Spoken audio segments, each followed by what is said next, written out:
there's a particular silence that follows financial ruin. It's not just the absence of sound, but the weight of what's been lost. For Mary Sullivan, that silence has become all too familiar. I thought I was being a good mother. I didn't realize I was signing away my future. 3 years ago, Mary Sullivan was celebrating. After 3 decades as an emergency room nurse in Cincinnati, she was finally retiring at 58. Her modest pension, 401k, and mortgage-free home represented a lifetime of careful planning. I had it all mapped out. Volunteering at the animal shelter, watching my grandkids, taking that road trip to the Grand Canyon I'd always dreamed about. Nothing extravagant, just a quiet life I'd earned after years of night shifts and holidays spent caring for strangers. But today, at 61, Mary lives in a 1-bedroom apartment. She works 25 hours a week as a medical receptionist. Her retirement savings are gone, and she hasn't spoken to her son Jason in nearly 8 months. When people hear my story, they think, how could you be so naive? But when it's your child asking for help, the calculation isn't logical. It's visceral. This is the story of how a mother's love collided with financial security, and what happens when the retirement you planned evaporates overnight. The numbers are sobering. According to a 2024 survey, 1 in 4 American retirees provide significant financial support to adult children. Of those, nearly 18% report depleting their savings entirely. Mary never imagined she would become one of those statistics. For 30 years, Mary worked in Cincinnati's busiest emergency department. She raised 2 children largely on her own after her husband died of a heart attack when the kids were in middle school. She put herself through nursing school while working nights. Nothing in life had come easily. I've always been a planner. When the kids were young, I had a calendar on the fridge with every school event, doctor's appointment, bill due date. By my mid-40s, I had a financial advisor who helped me maximize my retirement contributions. Mary's planning paid off. By her mid-50s, she owned her modest 3-bedroom home outright. She had accumulated just over $380,000 in her 401k. Her pension would provide $2,800 a month. It wasn't wealth by any standard, but it was security, the culmination of a lifetime of careful decisions. My daughter Ellie used to tease me about my spreadsheets, but I wanted to make sure I'd never be a burden to my children. My own mother had no retirement savings and moved in with us when I was just starting my family. It was hard on everyone. I was determined not to repeat that pattern. Jason, Mary's son, had always been the more sensitive of her 2 children. Smart but restless, he'd bounced between jobs throughout his 20s, finally settling into a sales position at a software company by age 30. He married his college girlfriend Amanda, and they had a daughter, Sophie. What Mary didn't know was that Jason's marriage was crumbling. Amanda had grown increasingly frustrated with his impulsive financial decisions, a motorcycle purchased on credit, a timeshare they couldn't afford, investments in friends' business ventures that never materialized. The call came on a Tuesday evening, 3 months after Mary's retirement party. Mary was planning her first real vacation in years, a 2-week road trip through national parks with her sister. "Mom, I need to talk to you about something important," Jason said, his voice uncharacteristically serious. "Amanda's leaving me. She's taking Sophie. I need some help with legal fees." The request was for $10,000. Mary hesitated only briefly before agreeing. This was her son, after all. And this was exactly why she had saved, to provide a safety net for her family in times of crisis. I remember going to the bank the next morning. The teller asked if I was sure about the withdrawal. I almost felt offended. Of course I was sure. This was my son. What Mary didn't understand then, what so many parents in her position fail to recognize, is that financial transactions between family members are rarely isolated events. They're the beginning of patterns that can quickly spiral beyond control. Dr. Eleanor Wilkins, a financial psychologist who specializes in family money dynamics, explains, the first transaction breaks the ice. It establishes not just the willingness to help, but often sets unspoken expectations about future assistance. Both parties enter this territory with different assumptions and boundaries, which rarely get articulated. 2 months after the first loan, Jason called again. The divorce was messier than expected. He'd been asked to move out of the family home. Could his mother help with the security deposit and first month's rent on an apartment? It was another $3,600. I told myself this was temporary, an emergency. Once the divorce was settled, he'd get back on his feet. That's what parents do, right? We help our children through the rough patches. By Christmas, just 6 months into Mary's retirement, she had loaned Jason nearly $25,000. None of it had been repaid, but the requests kept coming. Car repairs, more legal fees, furniture for his apartment, so Sophie would be comfortable during visitations. The dynamic between mother and son was shifting in subtle ways. Jason began to assume the money would be there. His calls, once filled with gratitude and promises of repayment, became more casual, sometimes even entitled. Looking back, I can pinpoint the moment everything really changed. It was after Jason lost his job. The company was downsizing, and he'd been there less than 3 years. He called me from the parking lot, still in shock. That call launched a new phase in their financial relationship. Jason needed more than a loan. He needed stability. He'd found a house for sale in a good school district, perfect for when Sophie stayed with him. But with no job, he couldn't qualify for a mortgage alone. He asked me to co-sign, just until he found a new job and could refinance. The market was hot, he said. It was a great investment. I remember sitting at my kitchen table, staring at my financial binder, trying to make the numbers work.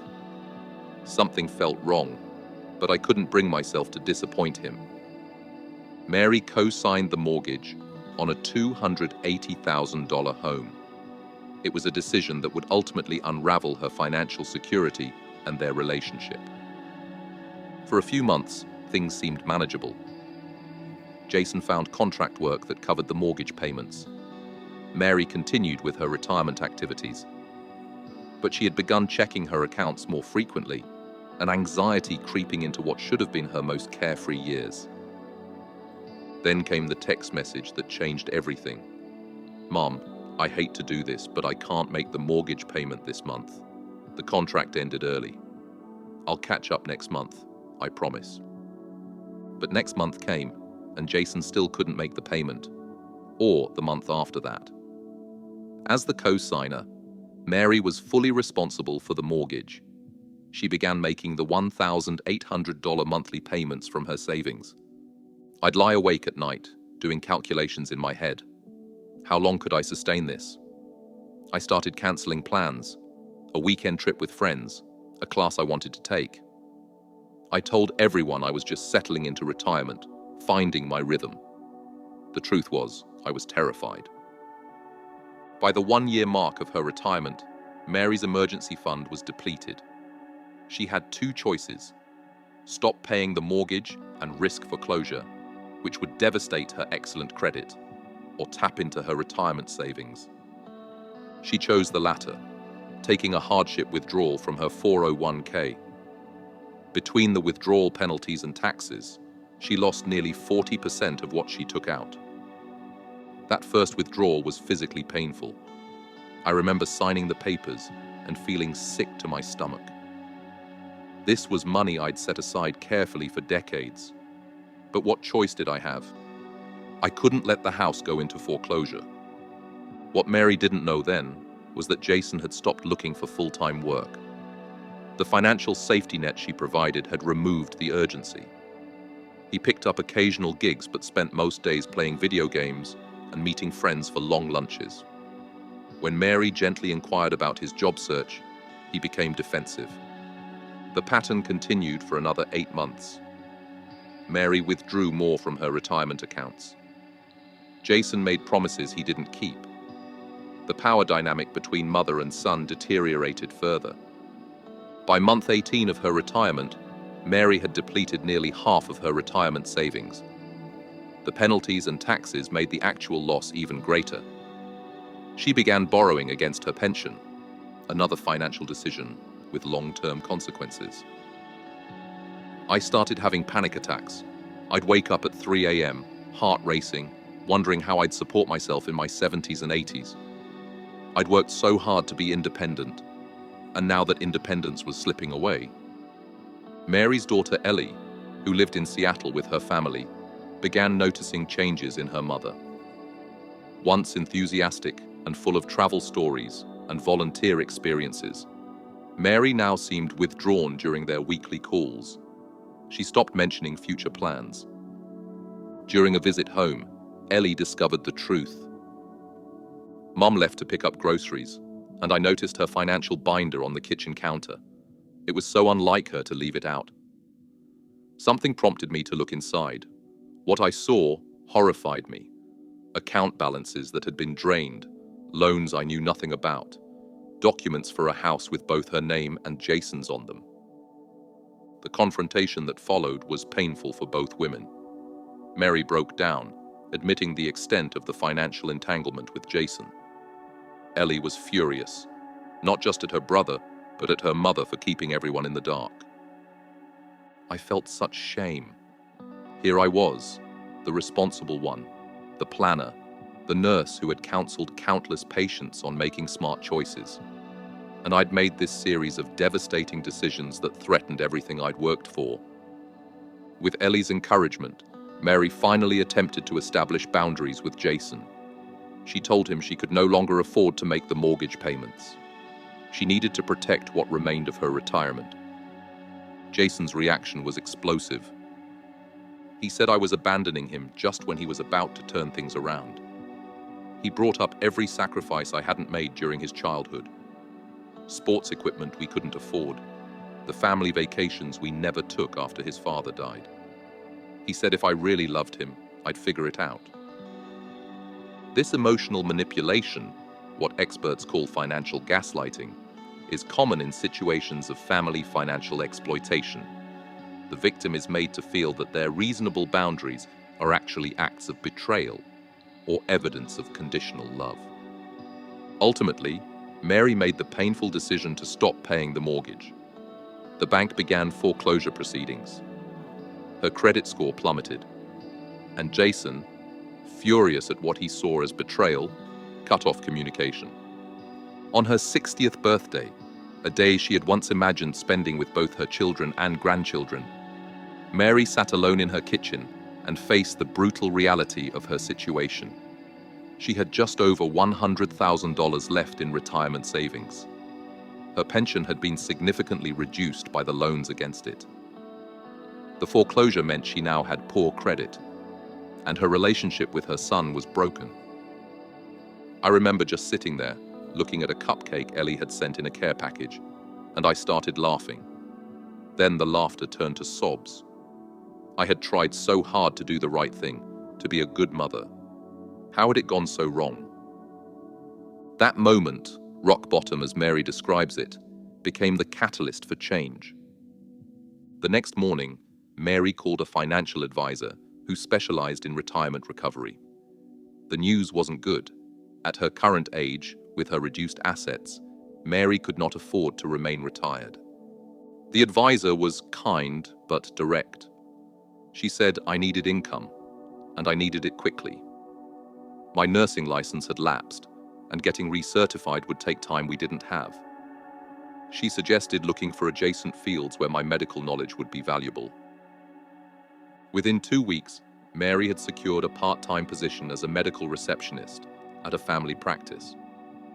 The pay was less than half what she'd earned as a nurse, but it was something. She also made the difficult decision to sell her home, the one asset that remained untouched by the financial disaster with Jason. Selling my home felt like the final surrender. I'd raised my children there. The height marks were still penciled on the kitchen doorframe. But I needed to be practical. The house was too big for one person. and the equity would help rebuild some financial security. The home sold quickly in a strong market. After settling the outstanding debts related to Jason's foreclosure, Mary had enough to rent a small one-bedroom apartment and place the remaining funds, about $120,000, into secure investments. I remember the day I moved into the apartment. It was raining, and I had this moment of complete despair. But then my phone rang. It was a nurse I'd worked with years ago who'd heard about my situation. She told me about a support group for people who'd experienced financial exploitation from family members. I hadn't even known such a thing existed. The support group became Mary's lifeline. Meeting twice monthly, it brought together men and women, mostly older adults, who had similar stories of financial entanglement with adult children, siblings, or other relatives. The first meeting, I could barely speak. I just sat there listening to others tell stories that mirrored my own in so many ways. There was this retired postal worker whose daughter had convinced him to use his home equity to invest in her business, which failed. A former teacher whose son struggled with addiction and systematically drained her accounts. I realized I wasn't alone in my poor decisions, or in my shame. Gradually, Mary began to rebuild. Working 3 days a week gave her structure and some financial breathing room. The support group provided emotional healing. And slowly, she began to envision a different kind of future. One of the hardest parts was accepting that I'd never have the retirement I'd planned. I won't be traveling the country in an RV or spending winters in Florida. I'll be working well into my 70s, maybe longer. That's the reality. But with this acceptance came a kind of peace.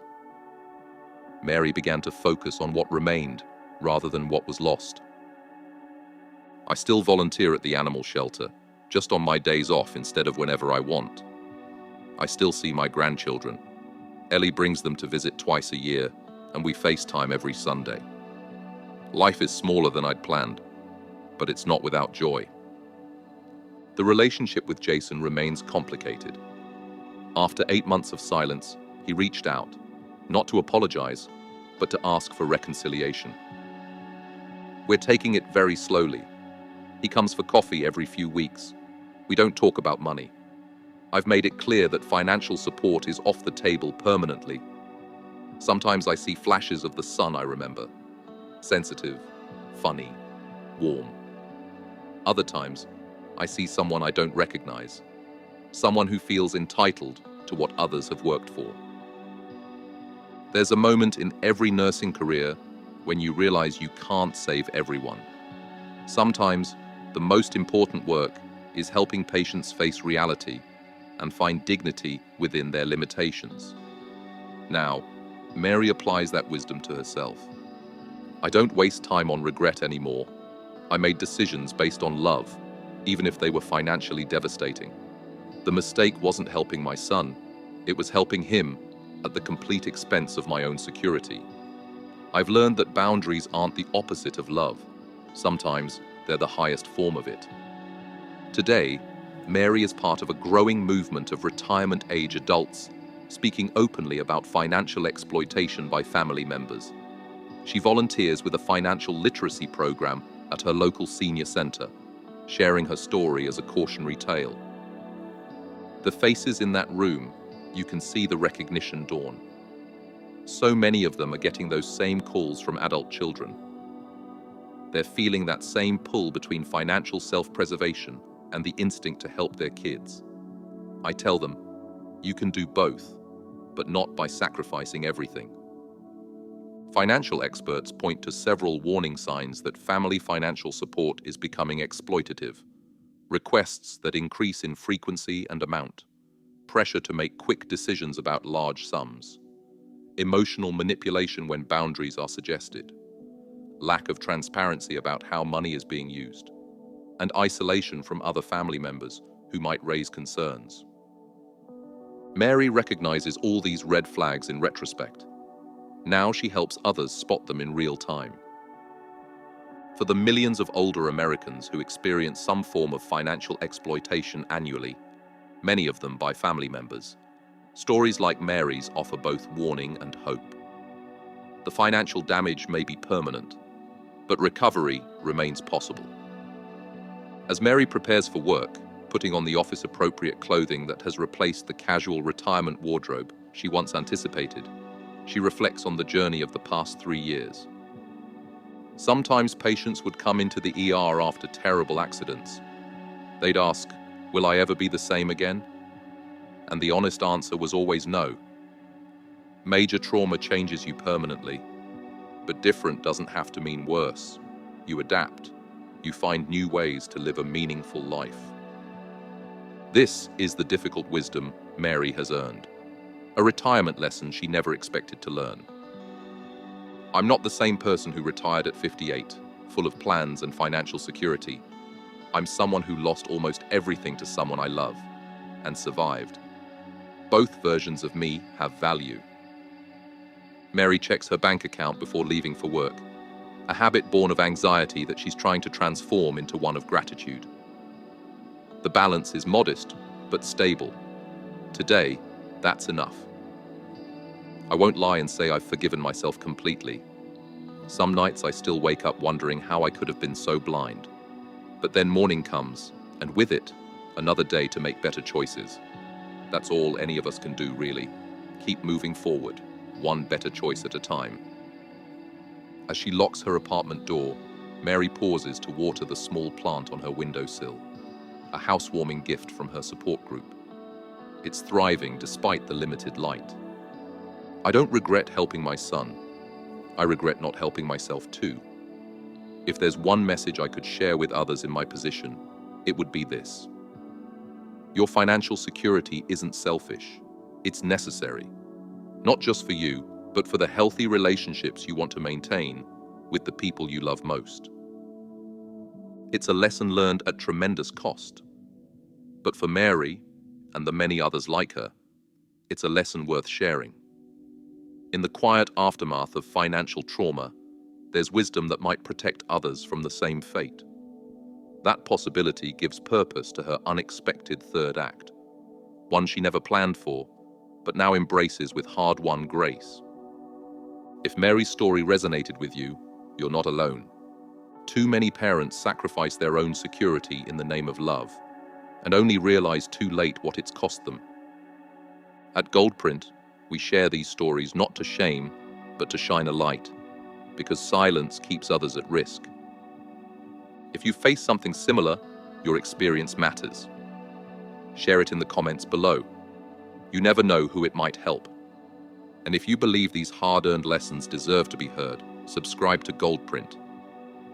We tell the retirement stories most people are too afraid to, the ones that hurt, the ones that heal, the ones that matter.